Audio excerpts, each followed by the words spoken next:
Hello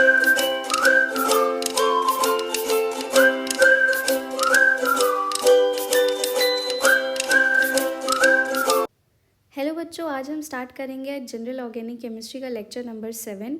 और ये जो जनरल ऑर्गेनिक केमिस्ट्री की सीरीज़ हमने स्टार्ट की थी, इसमें 6 वीडियो लेक्चर्स ऑलरेडी हमारे चैनल पे अपलोड हो चुके हैं। तो अगर आपने उनको अभी तक नहीं देखा, हमने काफ़ी बेसिक से स्टार्ट किया था, तो आप उनको विज़िट करिए। हमारे चैनल पे प्लेलिस्ट मिल जाएगी आपको जनरल ऑर्गेनिक केमिस्ट्री की, उसमें सारे लेक्चर्स आपको सीरीज़ में मिल जाएंगे, आप उनको देख सकते हैं।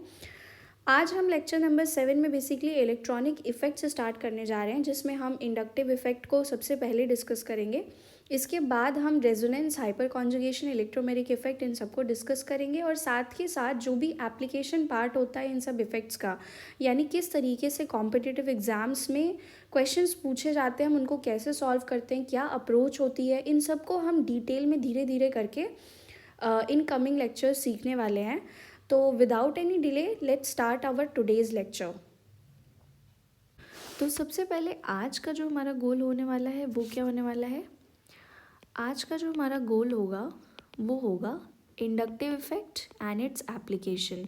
यानी कि हम ये सीखेंगे कि इंडक्टिव इफ़ेक्ट क्या होता है और क्या एप्लीकेशंस है इसके, मतलब हम किस तरीके से, किस टाइप के क्वेश्चंस में इंडक्टिव इफ़ेक्ट को अप्लाई करते हैं और उन क्वेश्चंस को कैसे सॉल्व करते हैं, वो 1 बाय 1 डिटेल में सीखेंगे।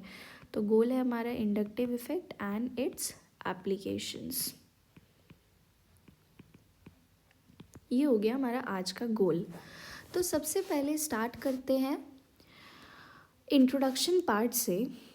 तो इंडक्टिव इफ़ेक्ट समझने से भी पहले ज़रूरी ये है कि एक टर्म होता है इलेक्ट्रोनेगेटिविटी, आप इसके कॉन्सेप्ट को समझें। इलेक्ट्रोनेगेटिविटी क्या होती है? इलेक्ट्रोनेगेटिविटी ये किसी एटम की टेंडेंसी होती है जो शेयर्ड पेयर ऑफ इलेक्ट्रॉन होता है सिग्मा बॉन्ड का, उसको अपने तरफ अट्रैक्ट करने की। फॉर एग्जांपल, अगर मैं कहूँ कि हमारे पास एक AB मॉलिक्यूल है, ठीक है, और अगर मैं ये बता दूँ कि जो B है वो क्या है? मोर इलेक्ट्रोनेगेटिव एटम है। तो यहाँ से हम ये कह सकते हैं कि जो B एटम होगा उसकी तरफ जो इलेक्ट्रॉन्स होंगे वो ज़्यादा शिफ्टेड होंगे, यानी इस तरीके से। और इस शिफ्टिंग की वजह से B पे क्या आ जाएगा? पार्शियल नेगेटिव चार्ज, और A पे आ जाएगा पार्शियल पॉजिटिव चार्ज। हम यहाँ पे पार्शियल चार्जेस की बात क्यों कर रहे हैं? पार्शियल चार्जेस की बात हम इसलिए कर रहे हैं क्योंकि कंप्लीट ट्रांसफ़र ऑफ इलेक्ट्रॉन्स नहीं हुआ है, बस क्योंकि B ज़्यादा इलेक्ट्रोनेगेटिव था यहाँ पे, तो इसने ये जो सिग्मा बॉन्ड था, यानी शेयर्ड पेयर ऑफ इलेक्ट्रॉन से जो ये सिग्मा बॉन्ड बना था, इनके इलेक्ट्रॉन्स को अपनी तरफ ज़्यादा अट्रैक्ट करके रखा हुआ है, जिसकी वजह से इस पे पार्शियल नेगेटिव चार्ज आ गया है और इस एटम A पे पार्शियल पॉजिटिव चार्ज आ गया है। तो इलेक्ट्रोनेगेटिविटी को हम डिफाइन कैसे करेंगे? Electronegativity is the tendency, electronegativity is the tendency of an atom to attract shared pair of electrons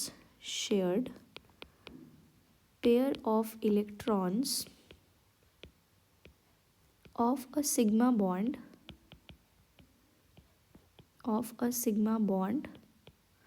towards itself. ठीक है, ये हो गई अपनी इलेक्ट्रोनेगेटिविटी की डेफिनेशन। और यहाँ पे हमने ये समझ लिया था कि अगर कोई एलिमेंट ज़्यादा इलेक्ट्रोनेगेटिव है, कोई एटम ज़्यादा इलेक्ट्रोनेगेटिव है, तो वो अपनी तरफ जो शेयर्ड पेयर ऑफ इलेक्ट्रॉन्स है उसको अट्रैक्ट करके ज़्यादा रखेगा, जिसकी वजह से पार्शियल चार्जेस आ जाएंगे। अब हम इंडक्टिव इफ़ेक्ट क्या होता है इसका डिस्कशन स्टार्ट करेंगे। तो हेडिंग डाल देते हैं inductive effect. Inductive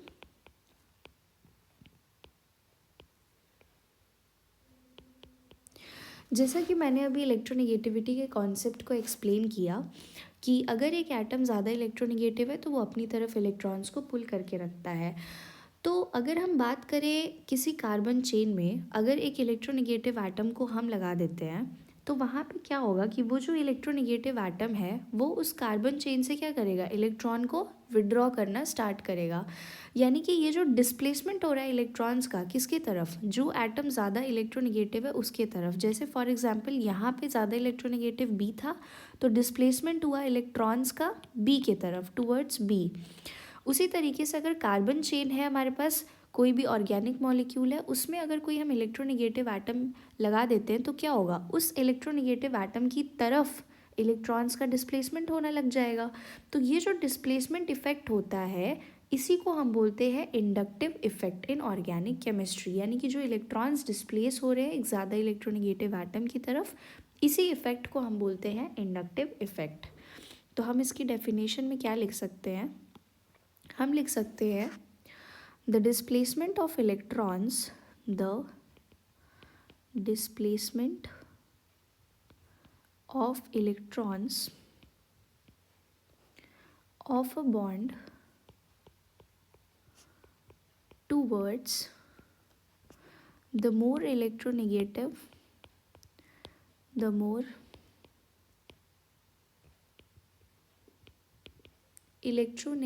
element is called inductive effect।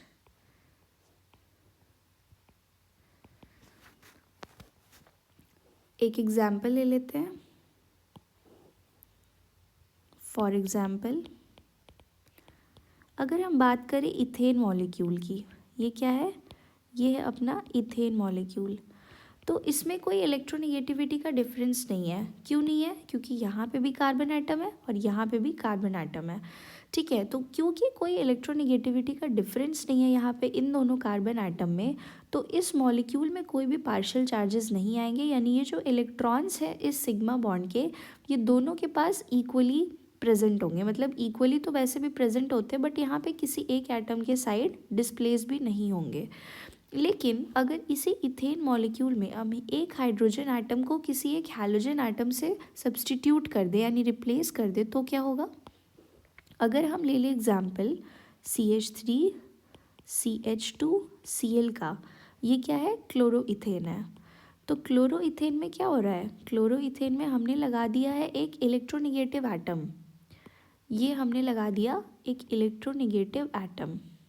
ठीक है, अब ये अगर इलेक्ट्रोनेगेटिव एटम है, इलेक्ट्रोनेगेटिव एटम, अगर ये इलेक्ट्रोनेगेटिव एटम है तो ये क्या करेगा, ये जो बॉन्ड था इसके इलेक्ट्रॉन्स को अपनी तरफ पुल करेगा, अपनी तरफ पुल करेगा। तो इस पे क्या आ जाएगा, इस पे आ जाएगा पार्शियल नेगेटिव चार्ज, और यहाँ पे इधर कार्बन एटम पे पार्शियल पॉजिटिव चार्ज आ जाएगा। अब समझने वाली बात यह है कि जो इस कार्बन पे पार्शियल पॉजिटिव चार्ज इंड्यूस होगा वो थोड़ा सा उसका मैग्नीट्यूड और भी कम होगा। क्यों, क्योंकि उसका ये जो इलेक्ट्रोनेगेटिव एटम है इससे डिस्टेंस इंक्रीज हो जा रहा है। अगर इससे डिस्टेंस इंक्रीज हो जा रहा है तो इस पे इंड्यूस होने वाला चार्ज जो होगा वो और भी छोटा होगा। तो हम उसको किस तरीके से रिप्रेजेंट करेंगे, ऐसे रिप्रेजेंट करेंगे, डबल डेल्टा लगा देंगे। इसका मतलब ये कि और भी छोटा हो गया, क्योंकि डेल्टा जो है वो स्मॉल पॉजिटिव चार्ज को रिप्रेजेंट कर रहा है यहाँ पे। तो अगर हमने डबल डेल्टा लगा दिया मतलब और भी कम चार्ज हो गया है। क्यों, क्योंकि जो इलेक्ट्रोनेगेटिव एटम था उससे जो डिस्टेंस है वो इंक्रीज हो गया है, इसलिए यहाँ पे जो मैग्नीट्यूड ऑफ चार्ज है वो और भी कम हो गया है। तो ये जो डिस्प्लेसमेंट हो रहा है यहाँ पे इस बॉन्ड के इलेक्ट्रॉन्स का टूवर्ड्स दिस इलेक्ट्रोनेगेटिव एटम जो कि क्लोरीन था यहाँ पे, जिसकी वजह से यहाँ पे पार्शियल चार्जेस डेवलप हो रहे हैं, इसी डिस्प्लेसमेंट इफेक्ट को हम बोलते हैं बेसिकली ऑर्गेनिक केमिस्ट्री में इंडक्टिव इफेक्ट। तो आई होप कि अभी तक आपको डेफिनेशन क्लियर हो गई होगी, हमने एक एग्जाम्पल भी देख लिया।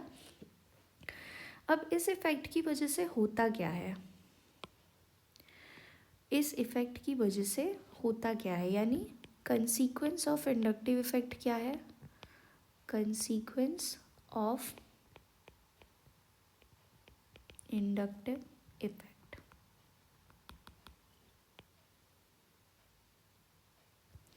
तो इस इफेक्ट की वजह से बेसिकली जो हमारा मॉलिक्यूल है ना उसमें पोलैरिटी आ जाती है। तो हम क्या लिख सकते हैं, inductive effect, inductive effect provides polarity to the molecule. यानी जो इंडक्टिव इफेक्ट होता है वो मॉलिक्यूल में पोलैरिटी ले आता है। पोलैरिटी से हम क्या समझते हैं कि वहाँ पे हमें चार्जेस का सेपरेशन दिखने लगेगा, यानी कहीं पार्शियल पॉजिटिव चार्ज दिखेगा, कहीं पार्शियल नेगेटिव चार्ज दिखेगा।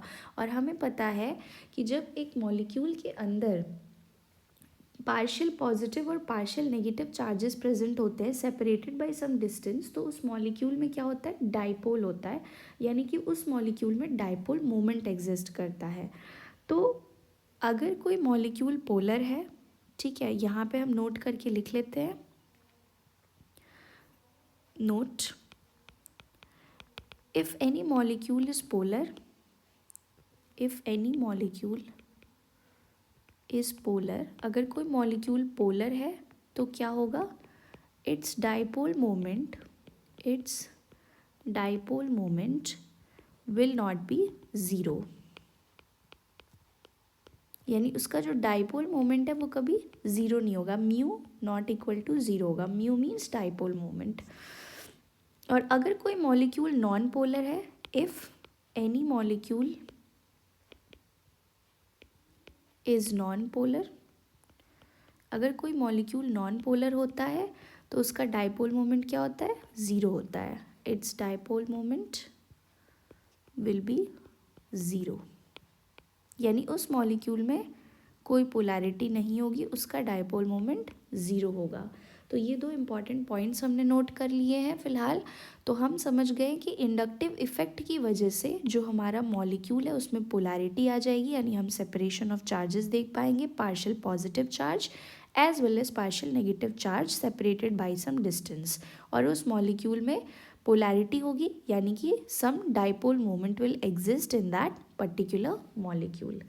तो ये हो गया हमारा इंडक्टिव इफेक्ट का इंट्रोडक्शन, एज वेल एज उसकी वजह से होता क्या है ये हमने अभी तक देख लिया है। अब कुछ इम्पॉर्टेंट पॉइंट्स हैं जो हमें इंडक्टिव इफेक्ट से रिलेटेड नोट डाउन करने हैं, जिनको हम आगे के क्वेश्चंस में भी यूज़ करेंगे। तो इनको आप हेडिंग डाल लीजिए इम्पॉर्टेंट पॉइंट्स, और इनको एक एक करके हम नोट डाउन करेंगे। Important points for inductive effect.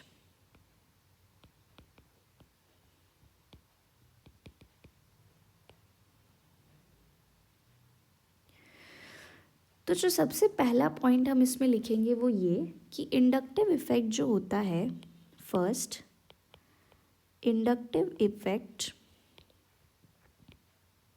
Is a permanent effect. कैसा इफेक्ट होता है, परमानेंट इफेक्ट होता है। इससे हम क्या समझते हैं, इससे हम ये समझते हैं, इस परमानेंट इफेक्ट से हम ये समझते हैं कि किसी एक्सटर्नल रिएजेंट के प्रेजेंस में हम इस इफेक्ट को ऑब्जर्व नहीं करेंगे। अगर किसी मॉलिक्यूल में इलेक्ट्रोनेगेटिविटी का डिफरेंस एग्जिस्ट कर रहा है तो उसमें डेफिनेटली हम इंडक्टिव इफेक्ट को ऑब्जर्व कर पाएंगे, यानी कि जो इलेक्ट्रॉन है उसका डिस्प्लेसमेंट हो रहा होगा किसके तरफ, मोर इलेक्ट्रोनेगेटिव एटम या ग्रुप के तरफ इलेक्ट्रॉन्स डिस्प्लेस्ड होंगे। और इस इफेक्ट को ऑब्जर्व करने के लिए हमें किसी एक्सटर्नल रिएजेंट की ज़रूरत नहीं है एज सच, इसीलिए एक परमानेंट इफेक्ट है। ऐसा नहीं है कि एक्सटर्नल रिएजेंट की प्रेजेंस में हम उसको देख पा रहे हैं और जब हम रिएजेंट को हटा दे रहे हैं तो वो इफेक्ट ऑब्जर्व नहीं हो पा रहा है, ऐसा कुछ भी नहीं है। इसीलिए ये एक परमानेंट इफेक्ट है। क्लियर है, I hope.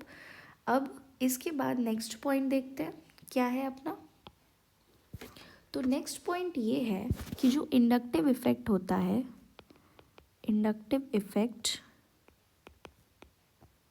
Is a distance dependent effect.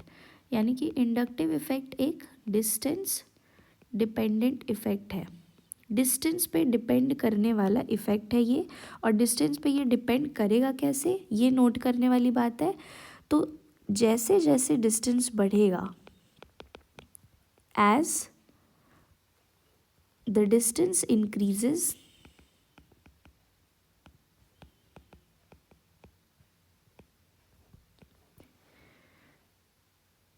inductive effect decreases।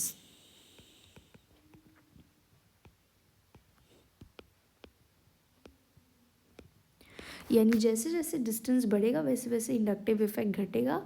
इस पॉइंट को आप नोट कर लीजिएगा। हम इस पॉइंट को खास तौर से यूज़ करेंगे जब हम क्वेश्चन सॉल्व करेंगे। तो यानी एप्लीकेशन के पर्सपेक्टिव से जो ये पॉइंट है वो काफ़ी इम्पॉर्टेंट होने वाला है। तो you can mark it as star.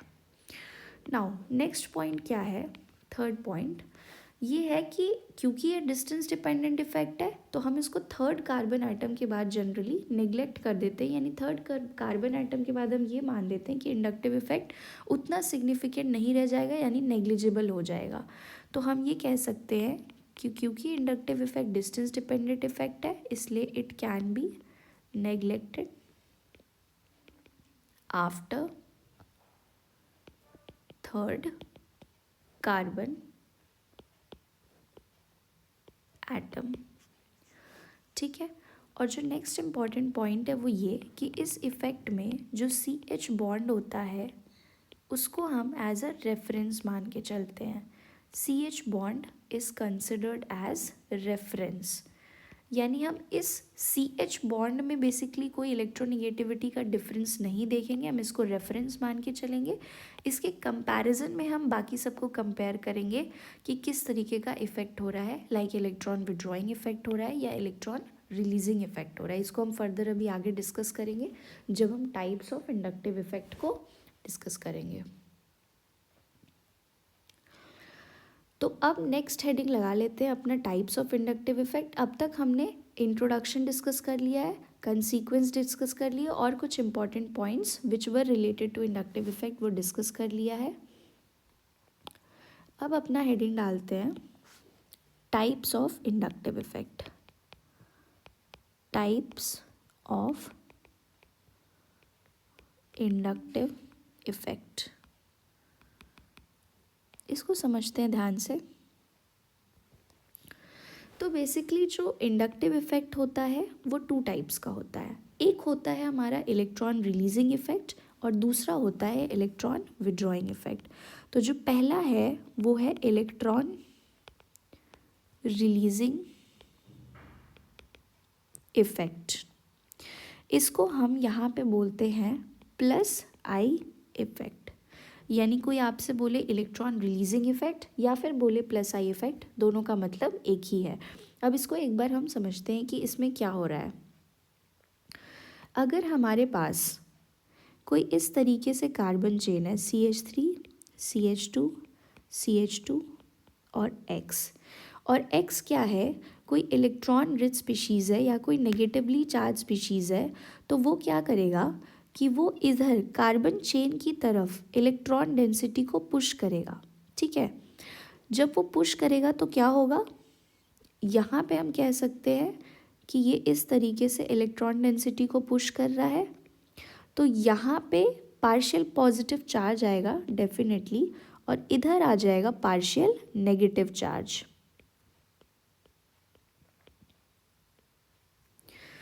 तो क्योंकि इसका इलेक्ट्रॉन रिलीजिंग इफेक्ट था तो यहाँ पे क्या हुआ, इसने इधर कार्बन चेन में इलेक्ट्रॉन डेंसिटी को इंक्रीज कर दिया है। ठीक है, इसलिए इधर पार्शियल नेगेटिव चार्जेस हमें दिख रहे हैं और इधर पार्शियल पॉजिटिव चार्ज दिख रहा है।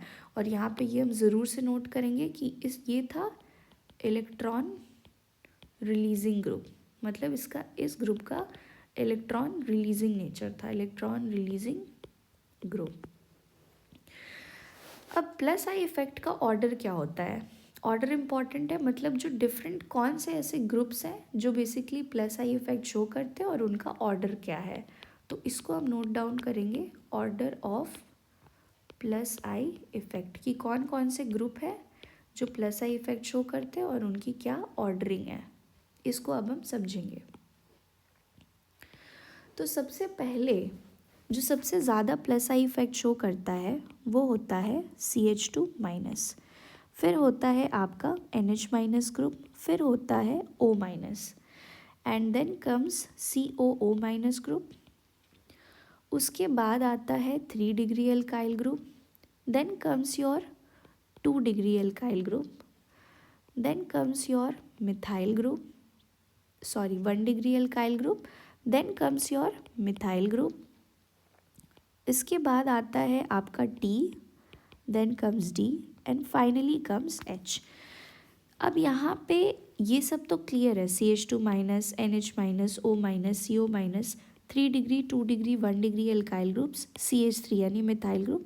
TDH क्या है यहाँ पे? TDH बेसिकली तीनों आइसोटोप्स है हाइड्रोजन के। T stands for tritium, D stands for deuterium जिसको हम हैवी हाइड्रोजन भी कहते हैं, and H stands for protium जो कि हमारा ऑर्डिनरी हाइड्रोजन है जिसको कि हम जानते हैं।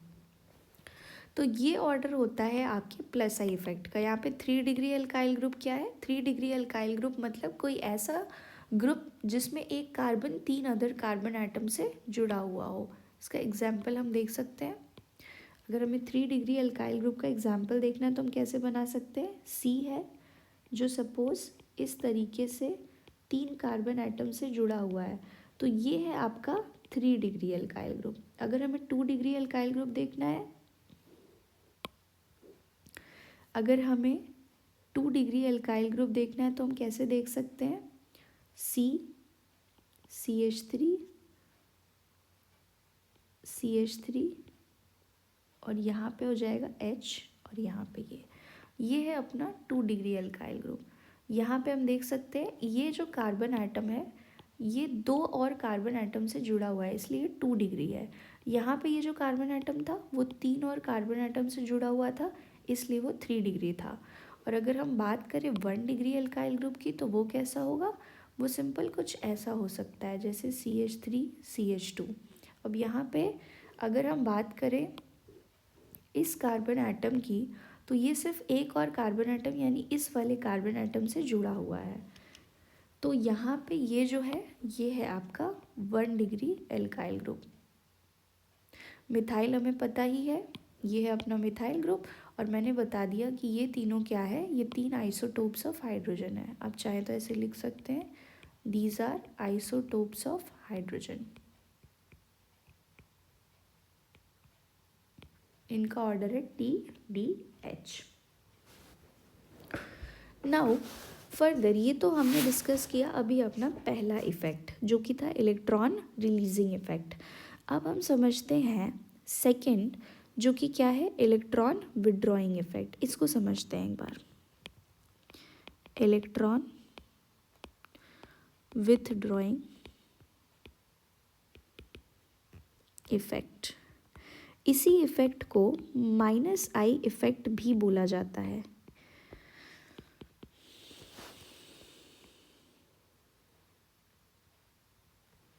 अब देखते हैं इसका एग्जाम्पल।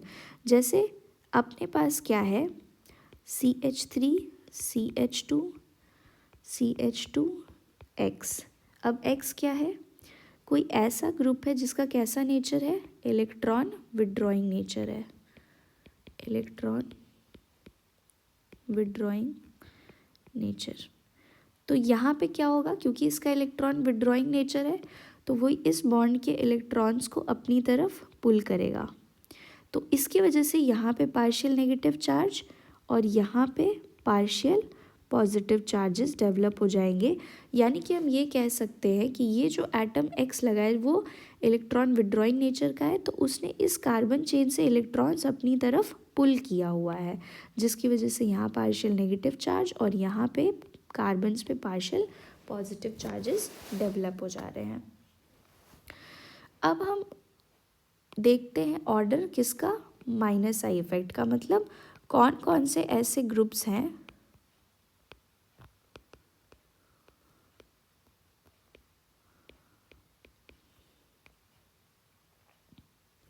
कौन कौन से ऐसे ग्रुप्स हैं जो -I इफेक्ट लगाते हैं और उनकी क्या ऑर्डरिंग है ये हम अब देखेंगे। तो -I इफेक्ट वाले जो ग्रुप्स हैं उनमें बेसिकली सबसे पहले जो आता है, इधर हमने देख लिया था किसका ऑर्डर? +I इफेक्ट का ऑर्डर। अब हम देखने जा रहे हैं -I इफेक्ट का ऑर्डर। तो -I इफेक्ट में जो सबसे पहला आता है वो होता है सबसे ज़्यादा स्ट्रॉन्ग जिसका -I इफेक्ट है वो है NF3+ ग्रुप का। Then comes your Nr2+ group, then comes your Sr2+, then comes your NH3+, then comes your NO2 group nitro, then comes CN, cyanide group, then comes your CHO, which is aldehyde group, then comes COOH, which is carboxylic group, then comes your F, fluorine, Cl, chlorine, Br, bromine, and I for iodine. Then comes your OR group, which is any alkoxy group. Then comes your OH group, which is hydroxyl group. Then comes your C, triple bond CH, means triple bond वाला group है. Then आपका आएगा NH2 group, amine वाला जो group है. Then comes your PH, which is phenyl ring, that is C6H5 group. And then comes your double bond, and at the end आएगा H. तो I hope कि ये ऑर्डर आपको अभी तक क्लियर हो गया होगा.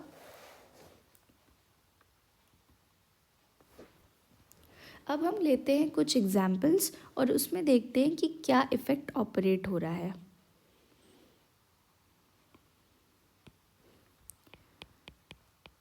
एग्जाम्पल्स,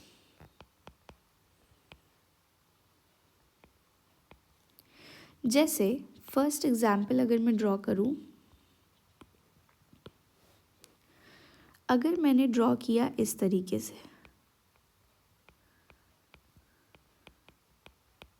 NO2, तो यहाँ पे NO2 ग्रुप क्या है, अगर हम बैक साइड जाएँ और देखें एग्जाम्पल्स में, तो NO2 आया था यहाँ पे -I इफेक्ट में.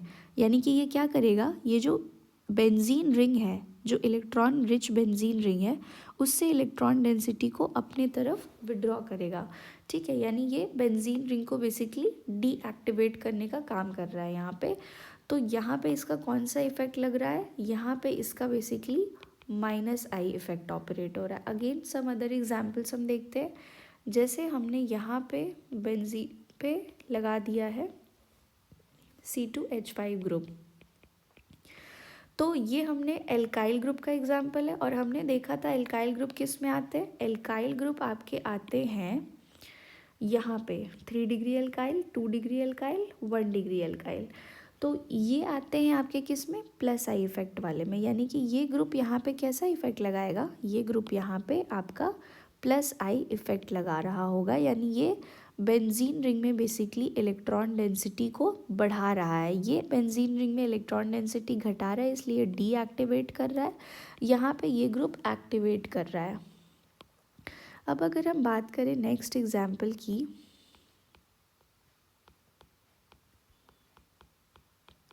COOH ग्रुप, ये भी कैसा ग्रुप है, -I ग्रुप है. यानी कि ये क्या करेगा, बेंजीन में इलेक्ट्रॉन डेंसिटी को डिक्रीज कर देगा. अगेन अगर हम बात करें CHO ग्रुप की, तो ये भी कैसा है, एक -I इफेक्ट वाला ग्रुप है. यानी ये भी बेंजीन रिंग में इलेक्ट्रॉन डेंसिटी को डिक्रीज कर देगा. नेक्स्ट एग्जाम्पल देखें, अगर सपोज अपने पास ये है O-, तो ये क्या करेगा, बेसिकली ये इलेक्ट्रॉन डेंसिटी को इस बेंजीन रिंग में बढ़ा देगा. यानी कि ये क्या कर रहा है, ये +I इफेक्ट शो कर रहा है. अगेन अगर हम देखें NH- को, तो ये भी क्या कर रहा है, बेंजीन में इलेक्ट्रॉन डेंसिटी को इंक्रीज कर रहा है. यानी +I इफेक्ट शो कर रहा है.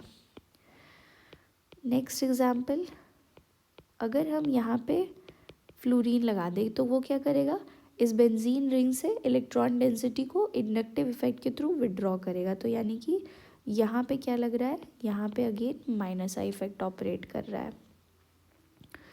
नेक्स्ट लास्ट एग्जाम्पल देख लेते हैं, COOCH3, ये क्या है, एक एस्टर वाला ग्रुप है. तो बेसिकली ये क्या करेगा, ये भी बेंजीन रिंग से इलेक्ट्रॉन डेंसिटी को विड्रॉ करेगा.